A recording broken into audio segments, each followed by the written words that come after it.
Okay, so hey guys and welcome back to another Axel 72 video, and in today's video I'm going to be giving my reaction to Richardson Hitchins winning via TKO in round 8 versus George Kambosos. And so if you are new around here and you haven't yet subscribed, please do so, like the video if you do indeed like the video, and let's get straight into this. So this was the first defence of Hitchins' IBF Super Lightweight World title, and it was a fight in which has been talked about for a little while, about the kind of back end of last year. From what I believe it was, George Kambosos signed up with Matchroom, and then from then on they were continuously hyping up a matchup between Hitchins and Kambosos as soon as Hitchins won the title. And you know, it was hyped up, but I don't really think too many people were bothered about seeing it, just of course due to the fact, which I touched upon in my prediction, of the record of George Kambosos in recent times. He went on, of course, to have his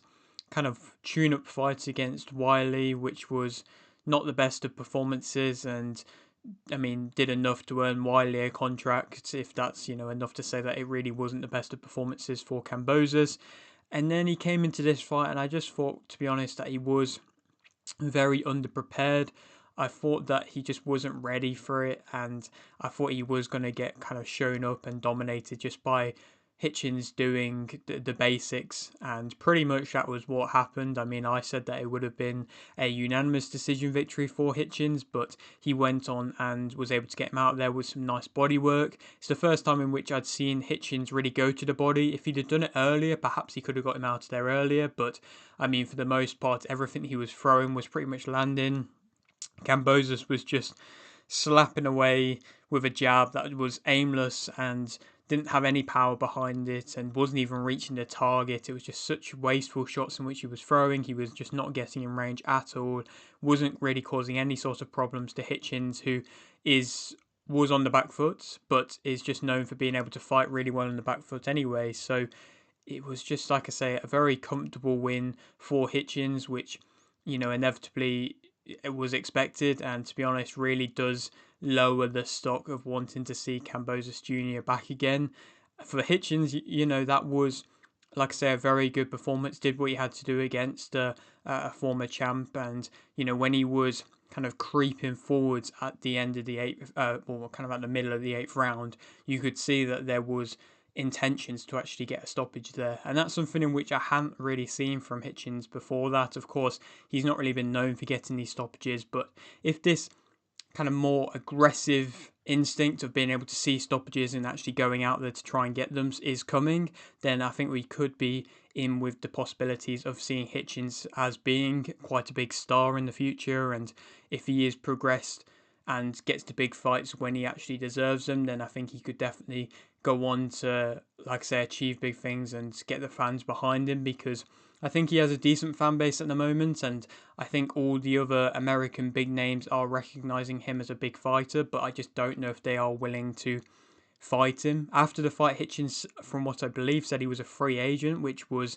a surprising one, because of course he's had most of his, well, kind of led all the way up to his world title with Matchroom, and to say that he's a free agent, that seemingly did annoy Eddie Hearn a little bit, and he kind of blamed it on the people that are around him. I still think that he probably should stay with Matchroom. I think if there are any chances of him getting big fights, being a free agent probably isn't going to help him. I think the big names aren't going to be wanting to take him on, so he's probably just going to have to hope that His Excellency gets involved, to be completely honest, because, I mean, you look at Shakur, Zepeda, maybe if Zepeda wins, he might fight Hitchins. Teofimo Lopez doesn't seem like he's too bothered about it. Haney has said that he'd fight Hitchins at 147, which is a really interesting one, because he was willing to fight at 145 before, and I just don't know what's happening with Haney at the moment. I don't know what type of route he wants to go down and who he actually wants to fight. I think he'll only fight if His Excellency gets involved, to be honest, but even at that point, who, I don't know. I mean, Haney's done enough in his career to be able to call the shots, but it's just not really making sense what he's saying. So, I mean, if Hitchins is wanting to go up to 147 to fight Haney, then fair enough, but I feel like he'll be at a bit of a disadvantage if he does go and do that, and that will be an interesting contest. Again, that might not be the most entertaining one, but it will be an interesting one. And for George Kambosos, I mean, realistically, I just don't think there's much left in his career.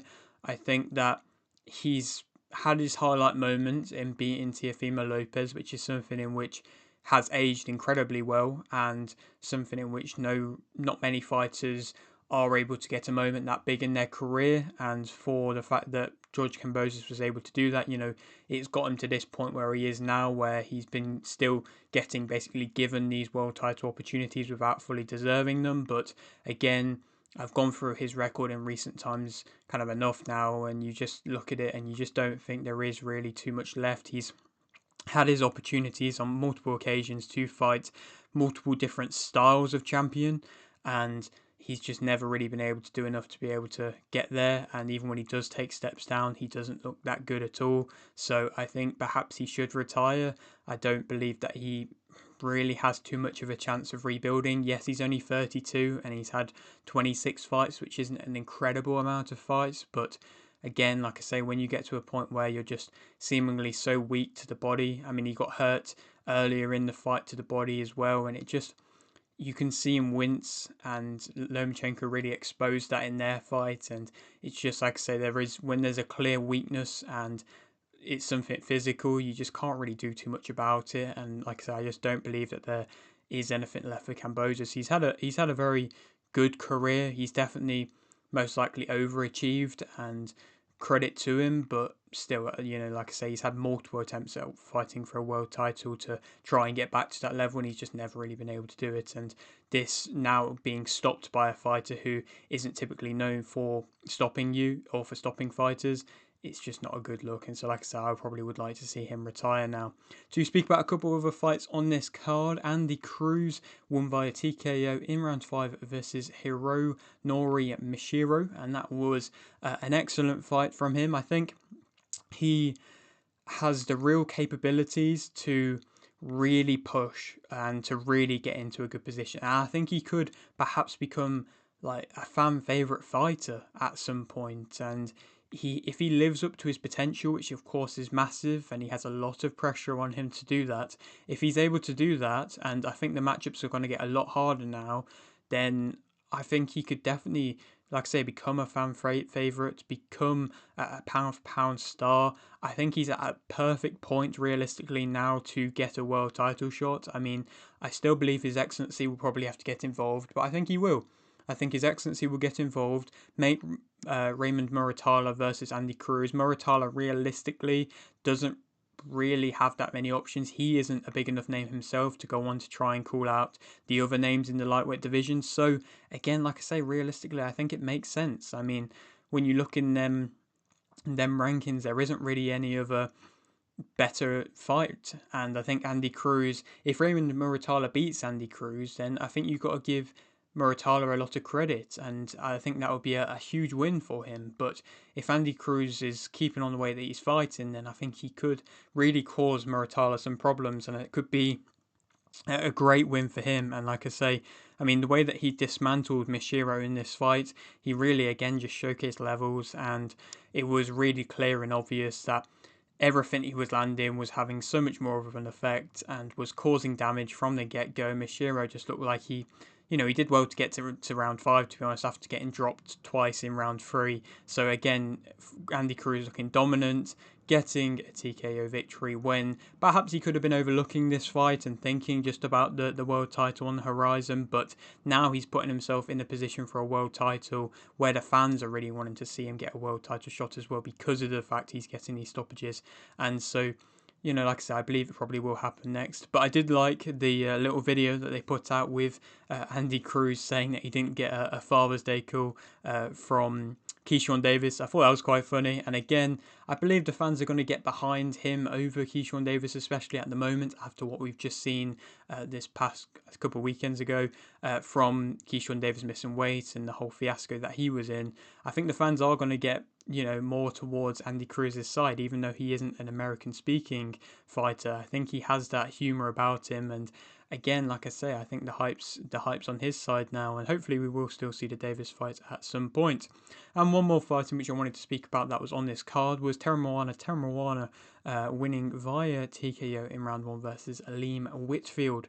It was Again, another brutal performance from Teremoana. He didn't really seemingly actually land that much when he got the stoppage. Whitfield just didn't really seem like he could handle it at all. I think Teremoana, the big frame, I think he does really hit with a lot of power. It will be interesting to see if he can match him up against somebody who is of similar frame, but it will be quite difficult, to be completely honest, because there's a lot of heavyweights at this level which just, they're big, but they're just kind of slow, and they're just more kind of just fat than anything else, and they're just not going to move that well. And I think even if they're unbeaten, that doesn't exactly mean that they are that skilled or that good. Even at the highest level, there's a lot of unskilled heavyweights who are at a high level. So I think Teremoana has that capabilities to get to a high level. But how high of a level, I'm still questioning that. I'm still not too sure. Like I say, we still haven't seen him tested too much yet, and that's credit to Teremoana doing what he's having to do. Of course, being able to get all these early stoppages, but it's interesting to see the way that he's getting progressed, just being put up against unbeaten guys who are just poor and look really bad. So, like I say, Teremoana's got that speed, which is something in which a lot of these heavyweights at that level, like I say, just don't have. And so, again, it will be interesting to see who he goes up against next. He'll probably have a couple more fights, maybe of similar level, perhaps a little bit higher level, and then maybe you put him in against. I'm not entirely sure. Maybe you put him in against the Justice Uni. I'm not entirely sure. Maybe that would be a big OUS fight. But yeah, that is it for today's video. Hope you did enjoy. Like the video if you did, like the video, subscribe if you're new, and thanks for watching.